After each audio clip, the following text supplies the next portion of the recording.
a long, long time. What's up, everybody? My name's Indy, and that's Mr. Jay Powell with his European hat over there.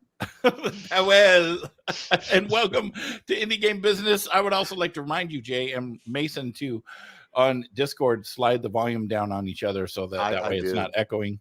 And welcome to Indie Game Business. Today we've got Mason Moreau from Tripwire Interactive, and we are talking about your game's competition, understanding it, analyzing it. Jay had some great words of wisdom that he's probably not going to say, but welcome, everybody. We'll leave that for the outtakes. Okay. Mason, welcome to the show. And, I would say welcome back and apologize for anything that might go sideways because we haven't done this for a month.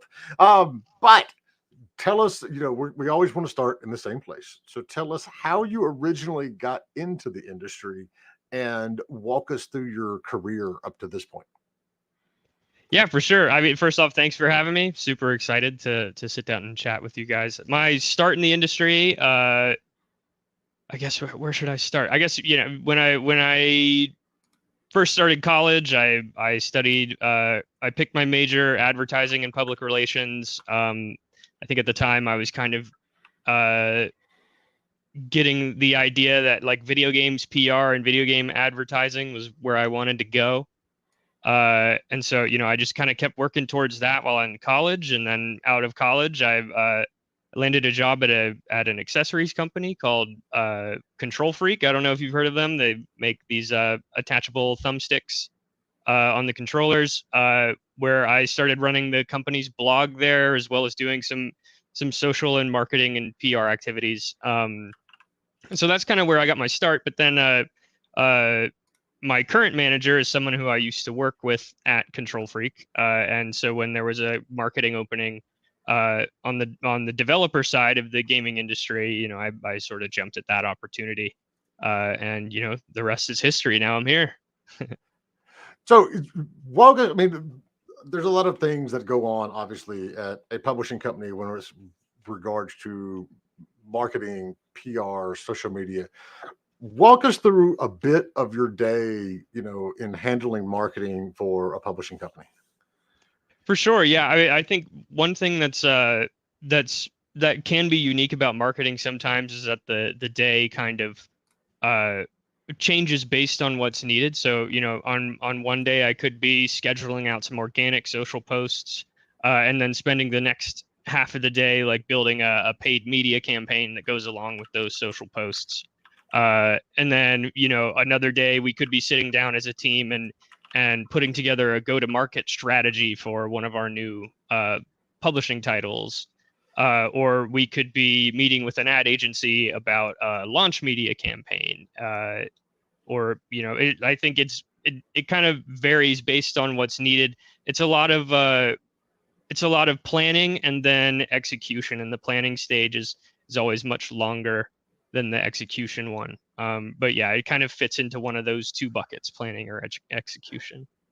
Well, the planning is what we're here to talk about today. And so effectively, what indie teams need to do to understand who else is out there in the market, who else is going to be there by the time they go to market. So where does one begin when starting to evaluate the game, how it's going to fit in, what's going to be competing against it, all of that when it comes to the marketplace? For sure, yeah. I mean, I think the thing to do when you want to kind of evaluate your game as a competitor in a marketplace, which can be a very competitive marketplace depending on the genre of your game, is determine its USPs, which like may be familiar, which is like unique selling points. And from there, you're able to kind of take it and develop some frameworks for comparing it against the USPs of other games, and kind of determine whether or not it's something that would be attractive to the player that likes A, B, or C game as well. So yeah, starting out, you really want to nail down some great unique selling points for your game, and then you can start to understand the US, or then after you do that, you can start to determine the USPs that you believe are the ones for your game's stiffest competition.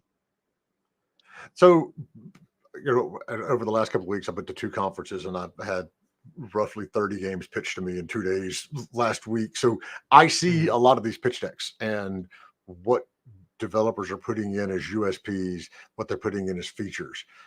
Really quickly, just what is the difference between a unique selling point and a feature of the game?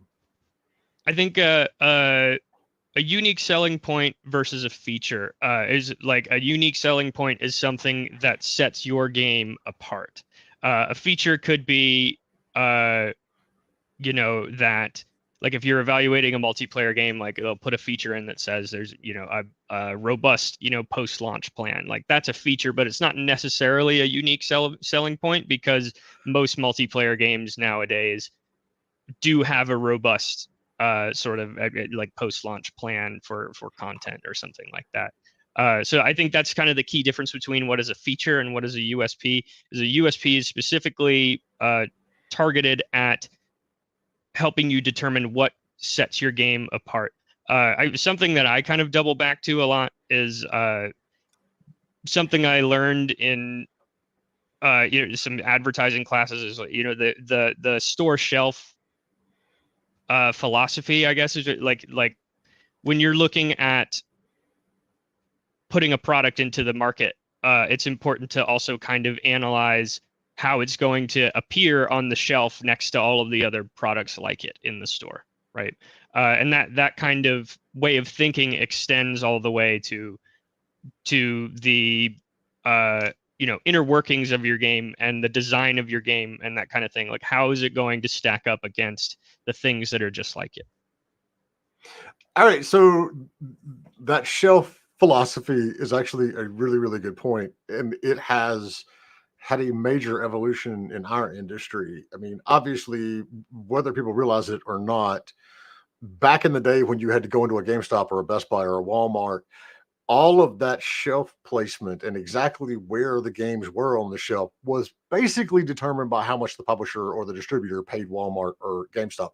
That's why you would go in some days and it would say our top 10 selling games, and like 4 of them were blank because somebody had already bought that space, whether or not it was actually a top selling game or not.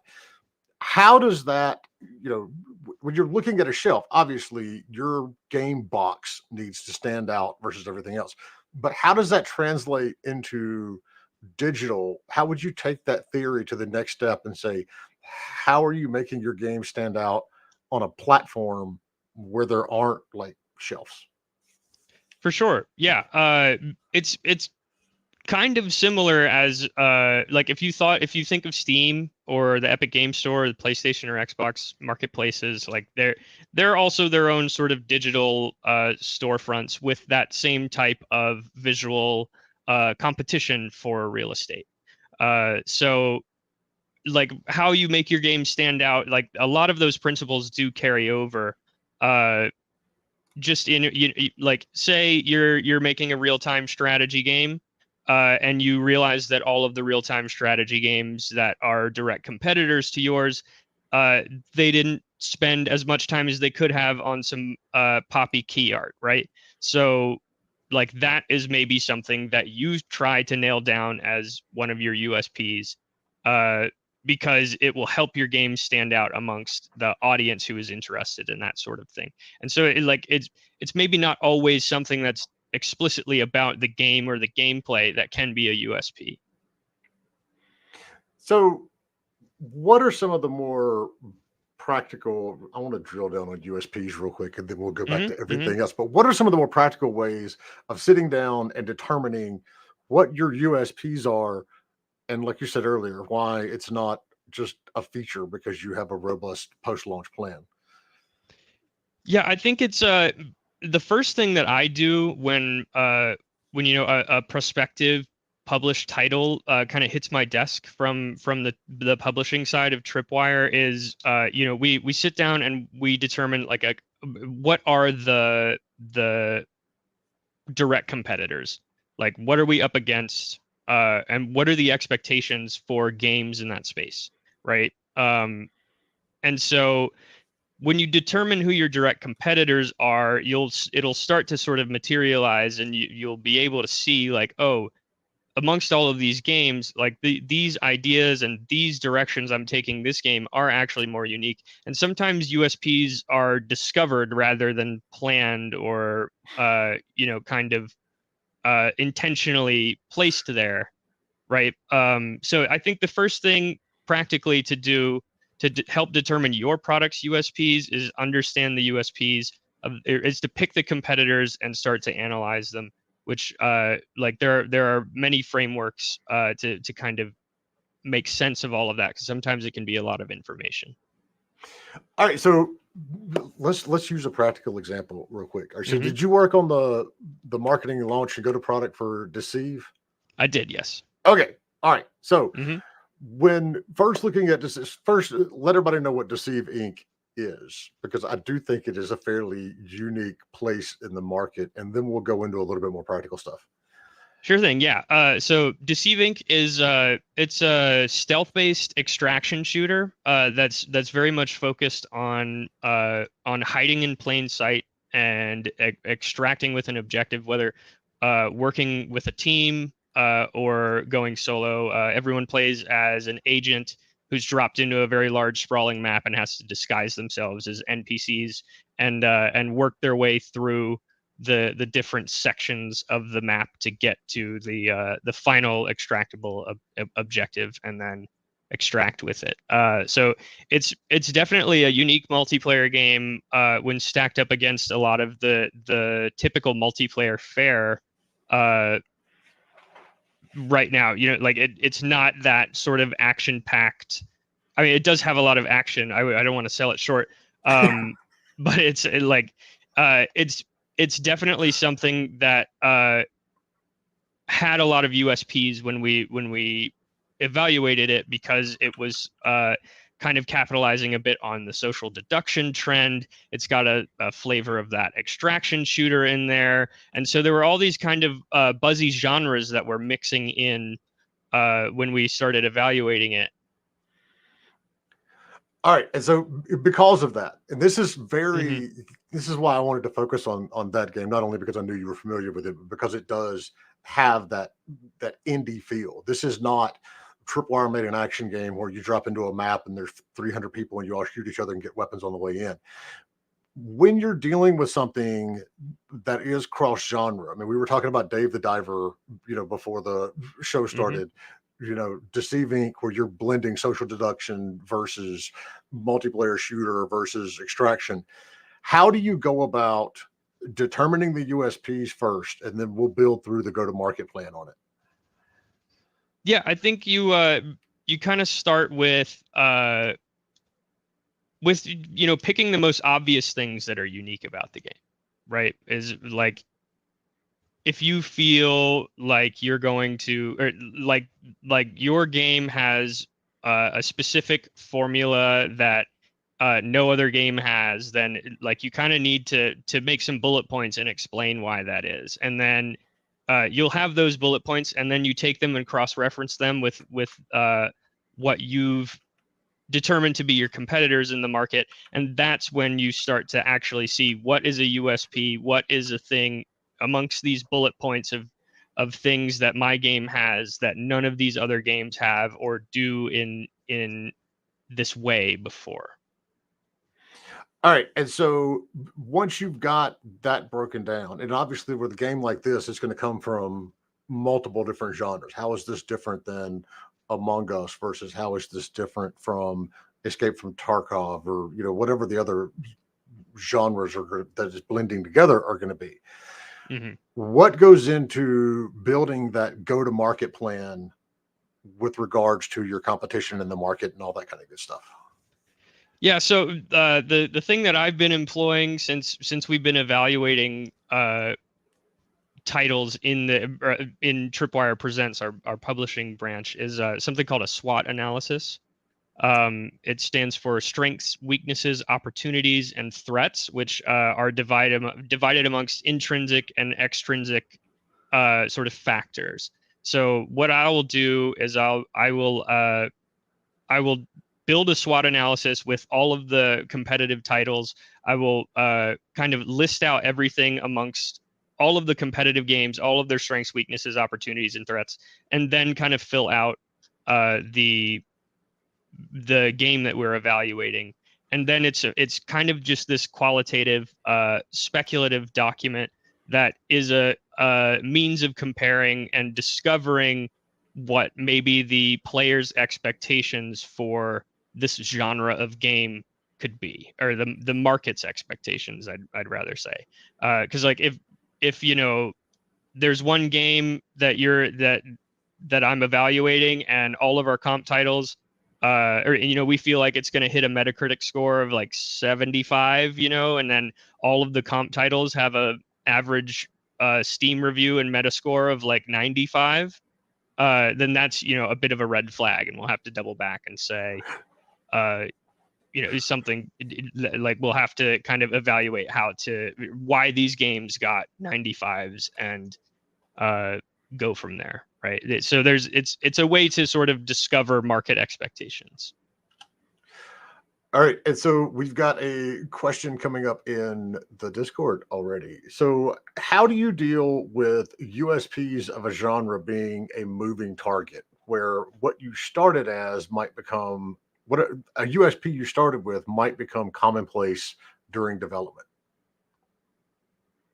That's a really good question. I think, you know, there's only so much you can do, especially if you've you know, kind of begun development and something comes out in the meantime.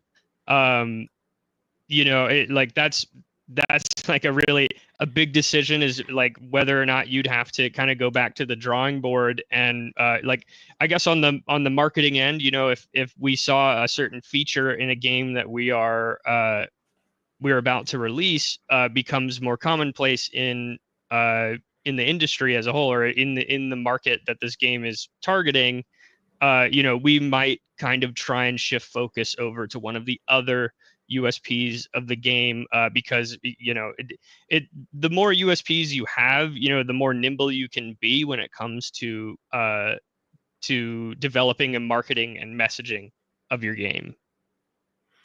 So aside from the USPs, what else goes into building that go-to-market strategy? The SWOT analysis is obviously part of it, but what else should you be looking at as you're planning ahead?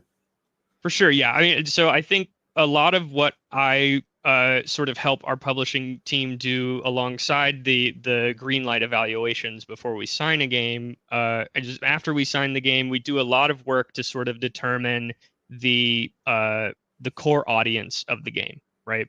And a lot of that discovery comes from, you know, doing some market research.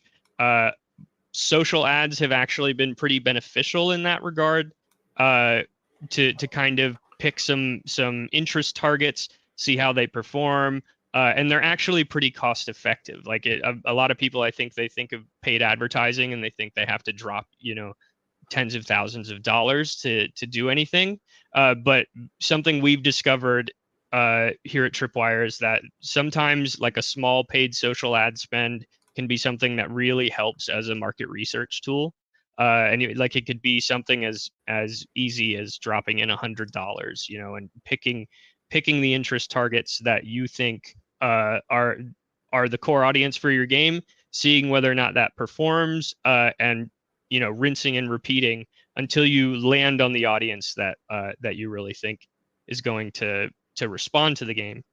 So I think, yeah, there's that one part of it is determining the audience, and then you have to find out where the audience lives and how you're going to speak to them, right? So a lot of what we do when we kind of develop a go-to-market plan for a game is, you know, we look at the events calendar. We say, like, can we bring a playable to PAX or Gamescom, or, you know, do we place a trailer in Summer Games Fest, or do we think that this trailer would be better suited for something like a PC gaming show, something like that. So like it's a lot about taking your development timeline and then advantageously placing your marketing beats along the way. And that's something else that that the SWOT analysis can kind of help you discover, is like if all of your competitors had a marketing campaign that was, you know, real kind of bing bang boom, like 3 months, like announcement to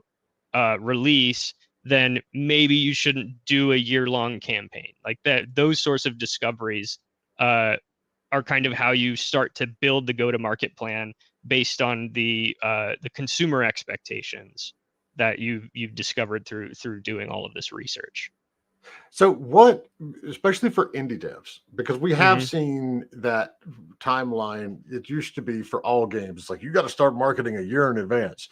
And now we see games getting marketed 3 months in advance or a month in advance. What's that sweet spot for indie devs in terms of how far in advance you should be marketing it? Yeah, I think it's a case by case sort of basis for sure. You know, like it's like obviously if you're doing an early access launch, then maybe you want to put some marketing dollars up against the initial early access period. And then, you know, a year later when you have your 1.0 release, like you'll have another campaign there, right? So like sometimes it's advantageous to kick off a campaign a year before your release.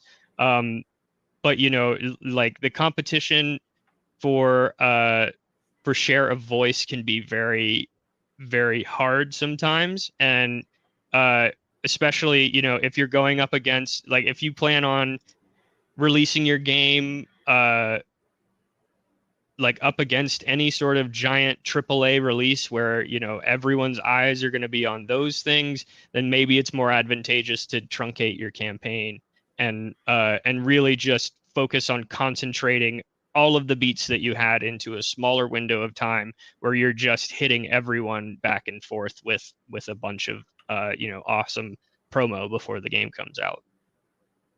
And So all right, so yeah. I'm sorry, go ahead. No worries. Yeah, I guess like it's really all about like what the game needs and what the market expectations, what you've discovered the market expectations are. Like if you're gonna play in a space where all of your competitors have you know, year-long marketing campaigns with trailers that feel like they were made by Steven Spielberg and stuff like that, like maybe you're not gonna compete, right?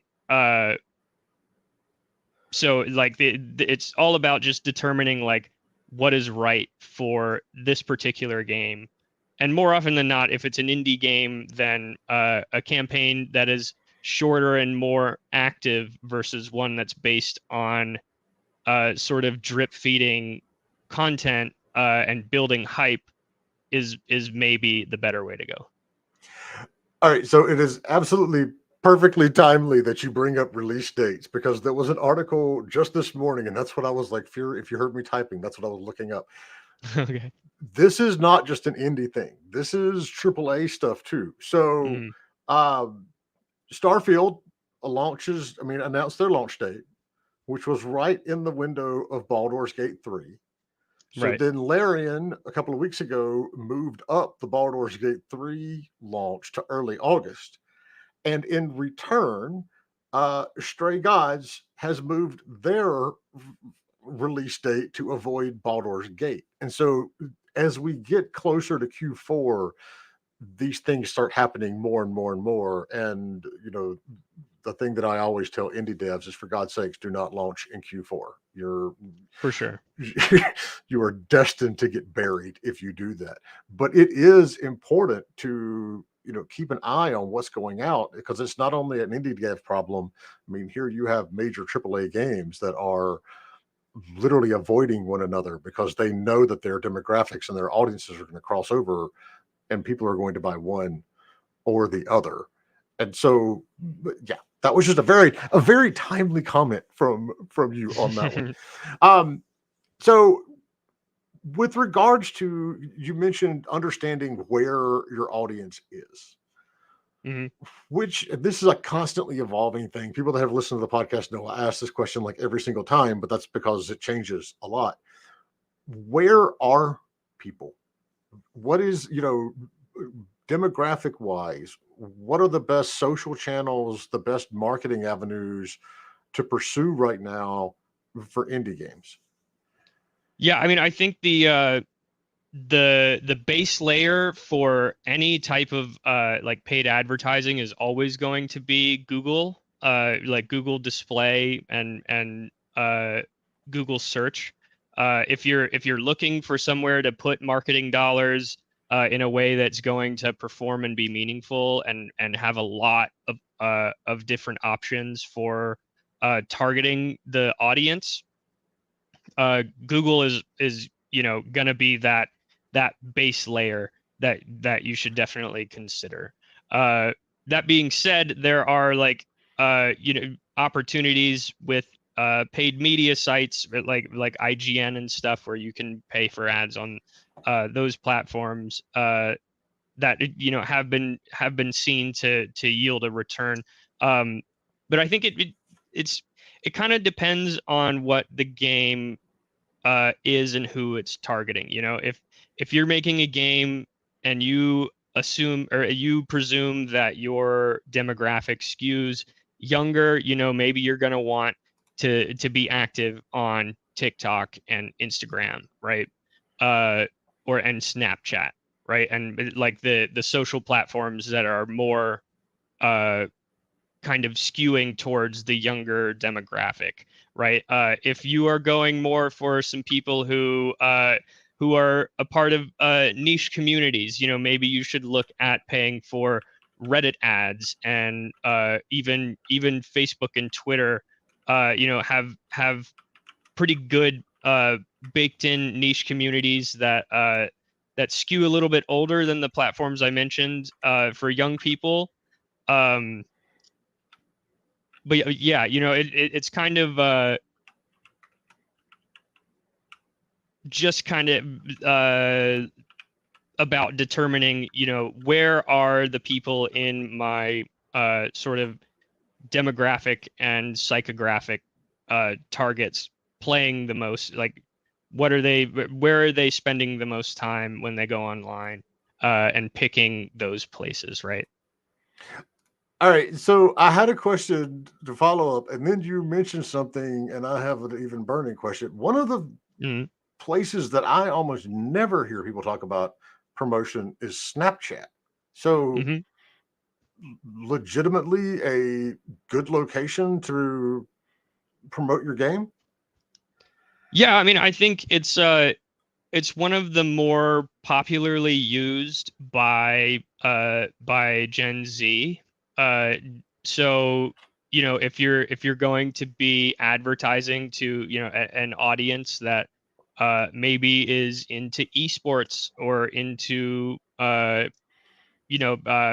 Fortnite, or if you're going to be advertising to an audience that is more into or that's very much falls into Gen Z, then I think Snapchat is definitely one to consider.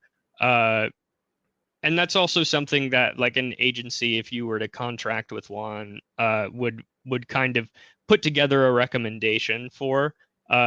So I think that it's something to absolutely consider, but it's not like you have to if you don't see a potential for a return there, right? Uh, yeah.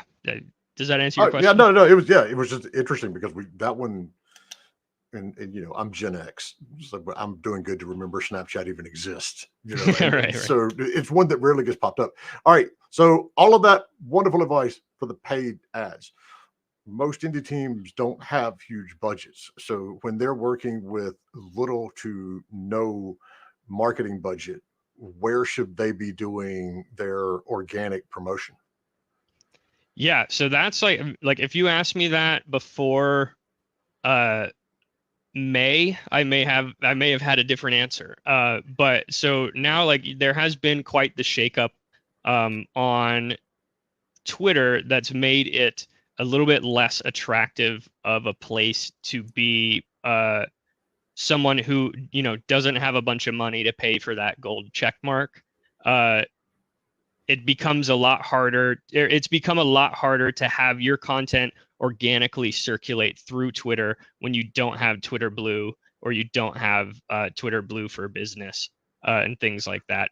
Just as like a change that company has done to help monetize a little bit more. So I think that Twitter would have been my answer before May. But now, it's a bit more of a loaded question because there are now new platforms popping up like Threads that seem to be really powerful. And so like I think that you definitely need to manage multiple accounts, but with the volatility of Twitter, having it's been this platform for indie devs to connect with their communities directly for so long, right?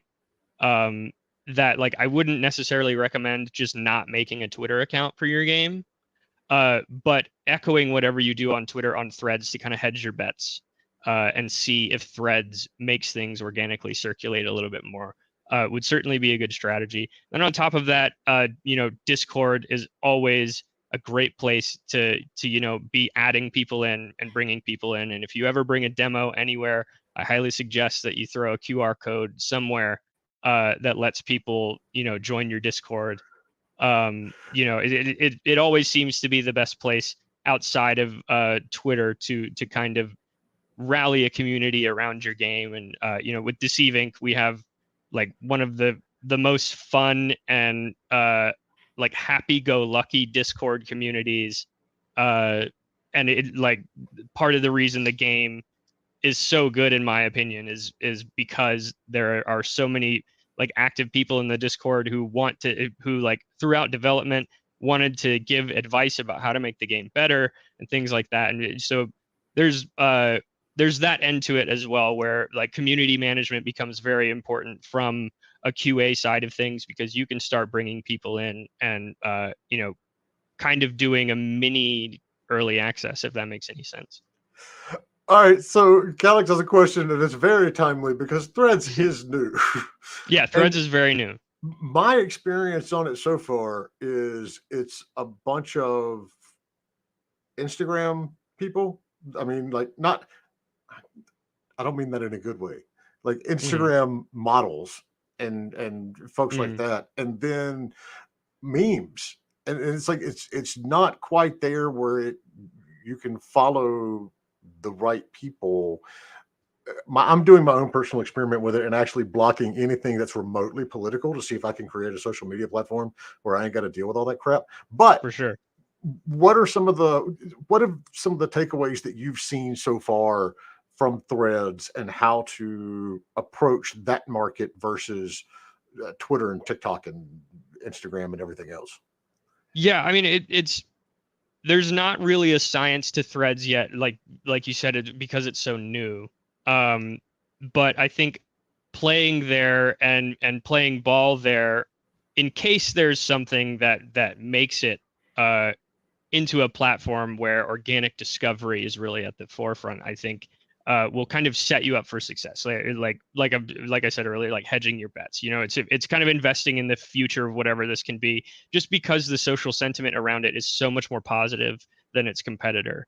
But then on top of that, like yeah, maybe you don't spend a ton of time on Threads just because it's so new, right? Like the potential audience for you to grow there maybe isn't as big as some other platforms. But yeah, like kind of to that end, TikTok's algorithm is probably the strongest when it comes to organic discoverability and that kind of thing. And it definitely has solidified its place as this platform where anyone can go viral on any day, and you can make a post one day, and because it had this in it means it means you wake up the next morning and it has 1.4 million views, right?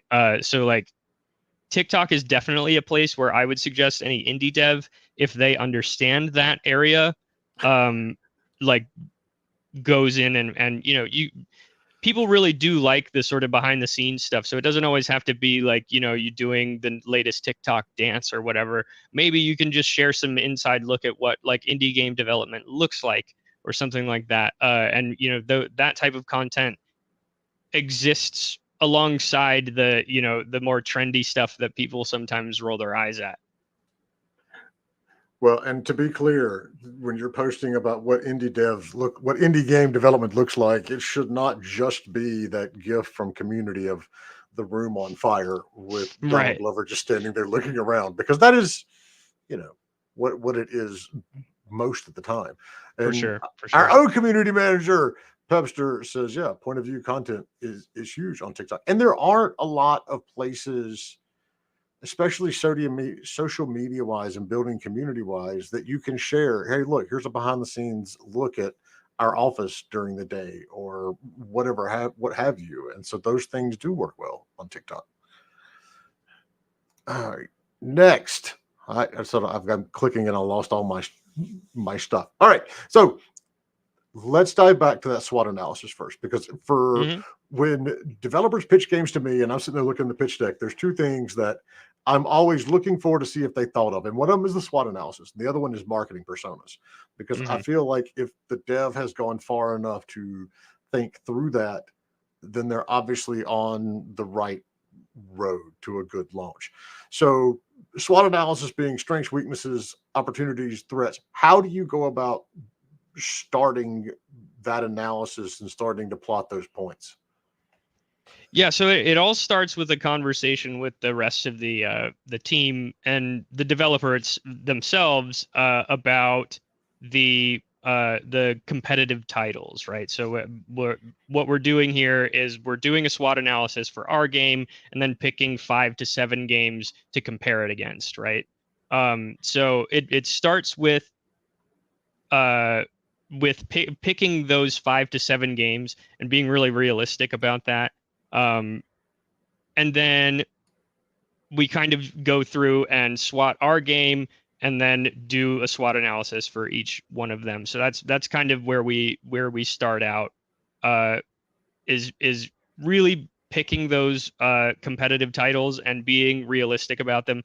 And you know, they don't always have to be like something that ticks a whole bunch of boxes compared to your game, but they do always have to be something that you feel like your marketing personas are also playing, if that makes any sense. All right, and so then real quick too, explain what a marketing persona is. So it's just the sort of speculative idea, or the speculative image of who your ideal player is. Like what do they like? Like I've seen some that go all the way down to like, are they an iPhone or an Android user? You know, like it's like these types of things where it's you know, we, especially in performance-based advertising and digital advertising, like a lot of times people just discover a trait that is completely unrelated, that, you know, like for some reason iPhone users like the game more than Android users, you know, and it's so like there's all of this stuff that kind of just waits out in the ether for you to grab and then put in. So like determining a marketing persona is saying like, okay, who is the person that's going to love playing my game? And what about their life sets them up to love it, right? I always relate it to, imagine you're building D&D character sheets for your customers. That's a very good metaphor. Yeah. Yeah, it's literally, okay, my customer is Jay. He works from home. He runs a small company. In the evenings, he sneaks off to play Diablo 4 or whatever else. But you can really get into it. And the more thought and detail you put into that persona, the easier it's going to be to start defining out where you need to be on social media. All right. For sure. Question coming in. This is a good one. Are there any targeted player bases that read as a red flag for marketing?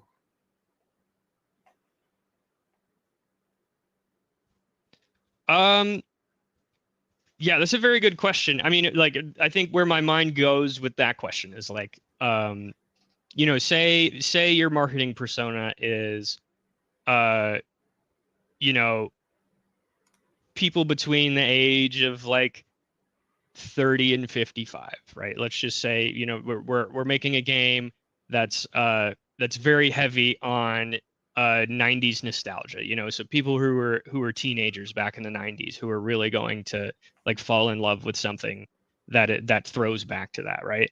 But say it's also a game that kind of requires a lot of time from the player to complete, right, or to play, right?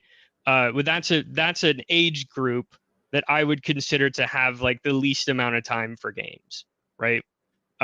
So if you're going to sell them, it's a hard sell to them on a game that's going to request a lot of time from them because they probably are the demographic that uh, has the least amount of time to give to games, if that makes any sense. So it's that's sort of like where red flag will start to pop up when it comes to understanding the player base you're trying to sell to. Is like if you are going to try and sell them something that is sort of antithetical to or that just doesn't fit into their daily life, then you know, that's where you kind of have to go back to the drawing board and say, hey, maybe like we should retool it so that it fits this person's lifestyle a little more.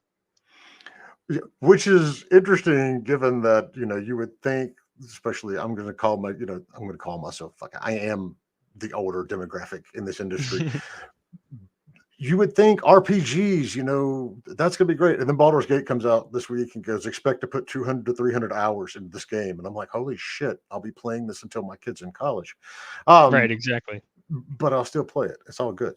All right. So Marta from LinkedIn, what tools do you guys use to define what traits the persona has? Can you guide us through your process of getting to know what to put into that sheet? Yeah, so I mean there are a lot of tools. I mean, many of them are paid. But like I think as long as you've decided to like think about it, especially like if you were making a game and it's your game and it came from your head, then it's a lot easier to sort of determine who's going to want to play it because they're going to be a lot like who you are. I feel like in many instances, right? So there's that aspect of it. But I think in regards to tools that you can use, I mean, any social platform that you have will give you some information about the your following if you dive into kind of their analytics side of things. So, you know, if you have a Facebook page, then and you've registered it as under a Meta business account, then you can dive into the analytics and see like, okay, how many of my followers are male, how many of my followers are female, how many of them are unspecified, you know, what's their age group, and that kind of thing, and you can start to kind of understand the baked in core audience there, and then extrapolate from that. So yeah, that's also why, you know, growing your organic social presence is pretty important because you start to have access to a lot of analytics and things like that. Internally we use a platform called Hootsuite to manage all of our social channels, and within Hootsuite there are a lot of analytics as well that kind of give you an idea of who's interacting with you online. So yeah, those are some good tools. I mean, there's always stuff that's baked into any of the analytics that you'll use for, you know, maybe your website or you know, like I said, your socials, things like that. It's just a matter of going and researching and diving into a lot of tables and new pages on the platform, because it is interesting, because a lot of times you'll find that what you think is your demographic is not your demographic. I mean, a lot of people they look at this show and the indie game business stuff and they assume, well, Jay and his team are based in the US, so it must be very US based. And if you look at our analytics, it's not. We have just as much of an audience in Europe, and it literally goes around the world. So it's a good thing to dive in there and figure out, okay, who is actually paying attention to my game. Question from Rick over on LinkedIn. So how much influence does the marketing team have on the development team? I mean, that's a very good question, Rick. I like, we definitely like want to respect the creator of the game, right? Like, I don't think we have any interest in like jumping in and giving a whole bunch of design tips and requesting design changes and things like that. I think the influence that we have over a game's development is a lot more focused on how to strategically align the production timeline with the beats in the go-to-market plan, right? And so if a delay happens and the production timeline needs to change, then we'll go back to the production team and say like, okay, we had this thing planned here, so maybe should we still do this? Can we still do this? Or that kind of thing. Like, I think that there's definitely I keep thinking dance that you have to do with marketing and production, but I feel like that is maybe a bit like harsh. I can't think of another word. There's a dance that you have to do with with your production and marketing teams to get them working in tandem, and start to sort of harmonize with one another, right? And so it's a lot of working back and forth. I wouldn't necessarily call it one team having control or sway over one another. Rather, it's more collaborative, where you sit down and say like, okay, like, how do we, given the circumstances, how do we put our best foot forward? It is a dance. It's a very careful Okay. dance, but it's a dance where both sides need to listen to one another. A lot of developers will get very defensive when the marketing team comes in and says, well, we think you should do this. I'm not going to say all the advice from marketing is always the best, but it's coming from somewhere with analytics and data and knowledge. And so you should at least listen and then civilly discuss it together to see what makes sense. All right, so we have a very well-timed question from the Discord, which is going to lead into our next section anyway. Medusa says, where do you look for competitive analysis, like stats, marketing demographics, etc.? Because that's what we were going to talk about, was how you start doing that competitive analysis and picking games that are appropriate competitors. For sure, yeah. I think Steam Spy is definitely a really good resource for any indie developers. It's completely independently run. I think it costs a little bit to subscribe to their Patreon, and then you have like full access to their entire database of the Steam library, and they just have an incredibly in-depth data about games that exist on Steam. And so if like when you've nailed down your competitors, like when we nail down competitors, like one of the first things I do is go in and look at their Steam Spy charts. And then on top of that, Twitch Tracker is another free website that lets you monitor games performance on Twitch, which I also find to be really important when analyzing a game's competition in a marketplace, because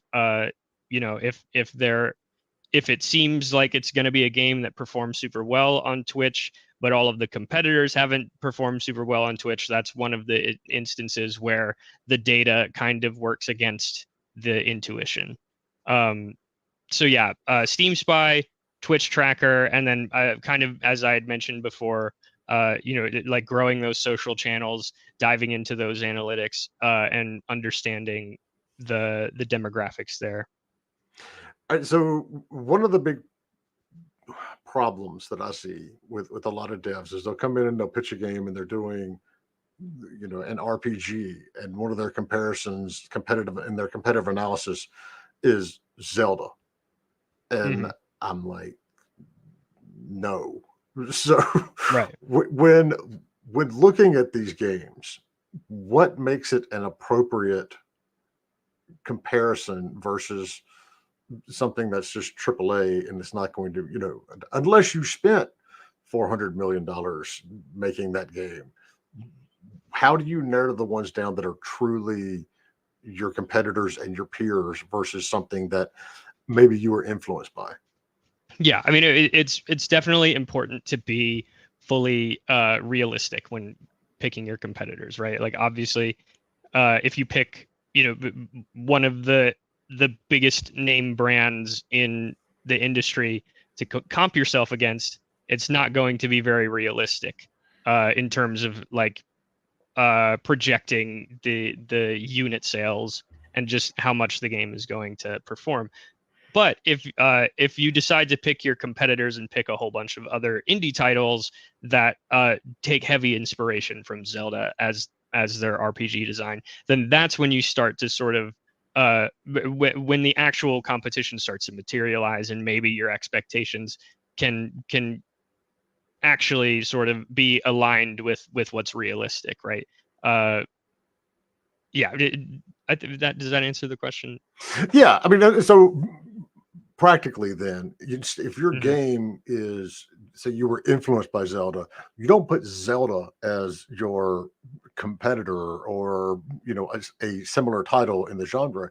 You want to use something like Tunic, which is Right. an indie game on an indie budget by an indie publisher, but that was obviously as well inspired by Zelda. So yes, exactly. Yes, absolutely. All right. So next one up from YouTube. Should indies looking for a publisher also develop their pitches to the level of analyzing the personas? And does anything change if we're talking about free to play? I think, yeah, the answer to the first part of that question is definitely yes. I think it's really important just across every discipline in gaming to be thinking about the player who's going to be playing the game. Like if you have that person in your mind, then it's going to inform every decision you make, and hopefully be a decision you make that brings joy to that person when it comes time to actually experience your game. And then I don't necessarily, for the second part of the question, I don't think anything necessarily changes if you're talking about free to play. I think that free to play is certainly a market that's full of a lot of stiff competition, and that's something that should be taken into account when you're putting together a pitch deck or trying to do a SWOT analysis and analyze your competitors. Like a lot of games are free to play now. A lot of games that are free to play are, really, really big. So, kind of going back to the last question or the last topic we were just chatting about is, you got to make sure you're being realistic about the free to play titles that you're picking to compare yourself against, because if you're picking Warzone and Fortnite, then obviously like the expectations are not going to be where they need to.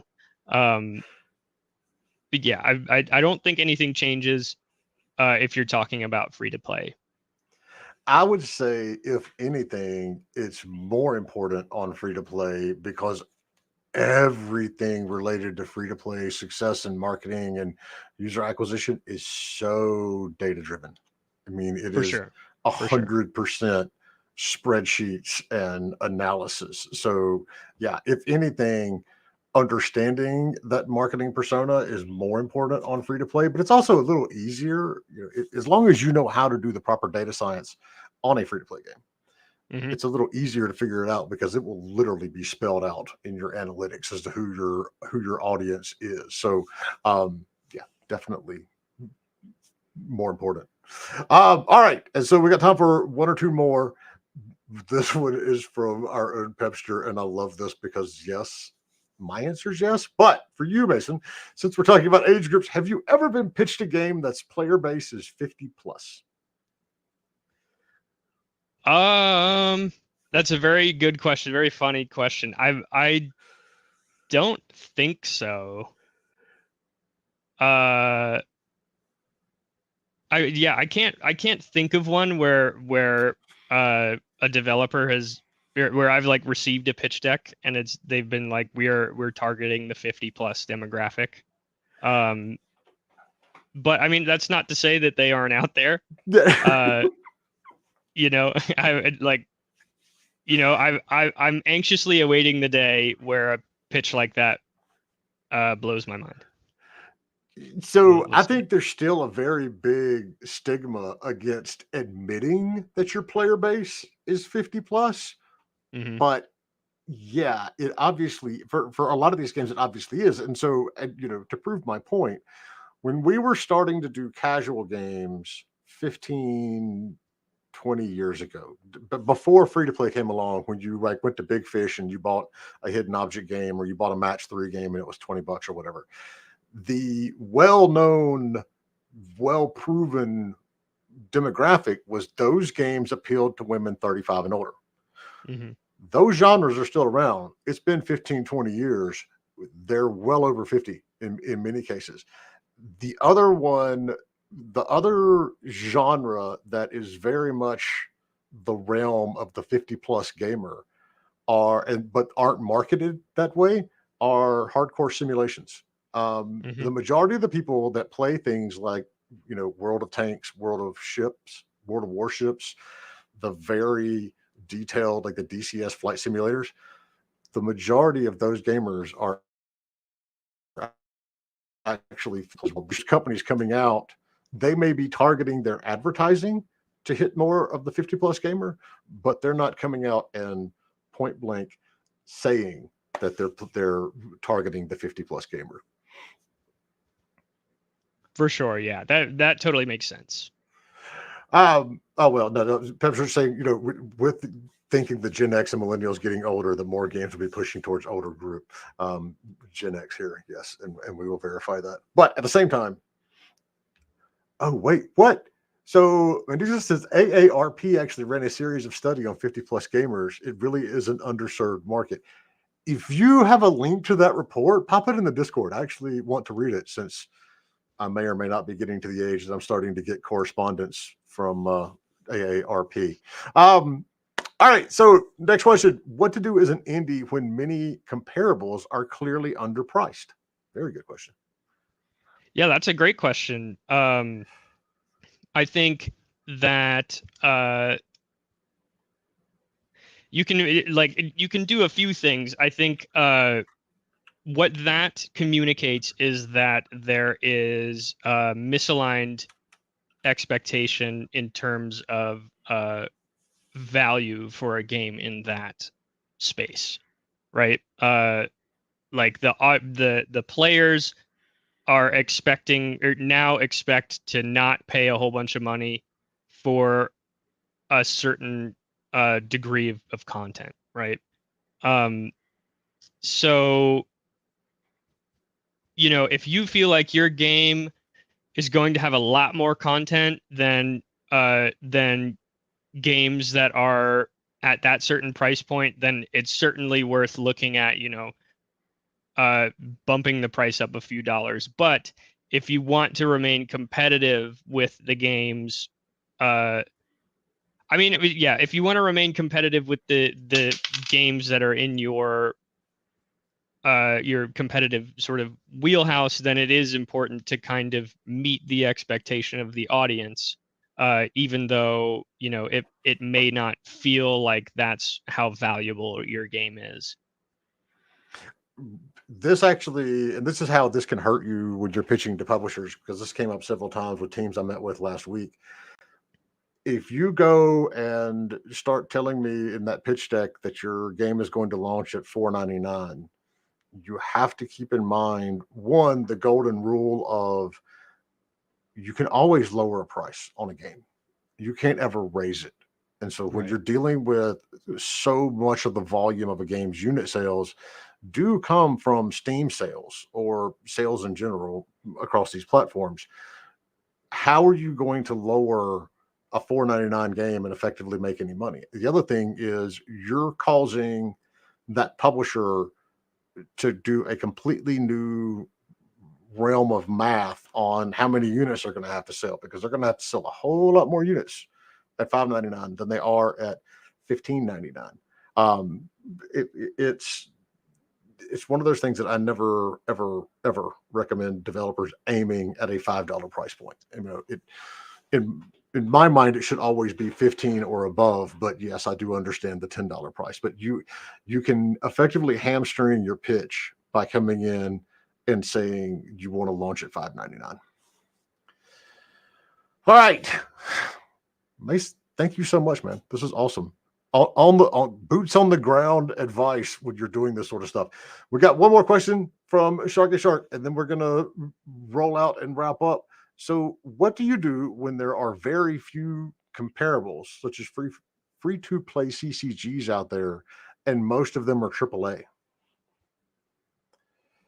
Yeah, that's also a very good question. I think it's something where, you know, you'll that's something where you're almost certainly going to have to start pitching to a publisher to gain the resources that you'll need to make any sort of splash in that marketplace, right? Like if you try to go the self-publish route, and you're competing with almost exclusively AAAs, then it's, you know, it's a battle that you might not win. And like, I don't mean to be incredibly like harsh when it comes to that, but it's, you know, it's all about managing that expectation and being very realistic, and truly asking yourself if the competitive landscape is only made up of AAAs, or if there are some you know, scenarios in the past that have been, I guess, like, to kind of restate this here, is like, it's also important to look at other games in the market that weren't successful when you're analyzing or when you're trying to sort of determine how competitive your game is going to be, right? So like, if you're looking at a game, or if you're making this game and there's a bunch of AAAs that are directly competing with it, then it might be important to look at some other indie titles that tried to do what you were doing and didn't, and missed the mark in some way, so that you can kind of try to avoid those pitfalls as your game materializes as well. And you're like, it's, you never want to say never, right? Because like there's always a Goldilocks zone somewhere, right?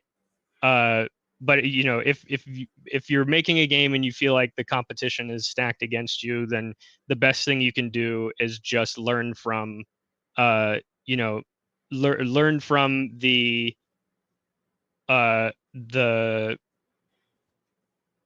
experiences, or learn from the stories of the launches of other games that tried to do what yours is doing and maybe didn't succeed.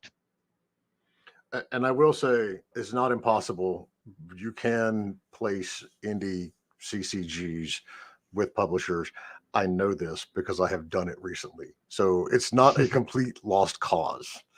But yeah, Mason, that's awesome, man. That wraps us up for the day. Any parting words, anything upcoming or updates that you want to promote, push from Tripwire in the meantime?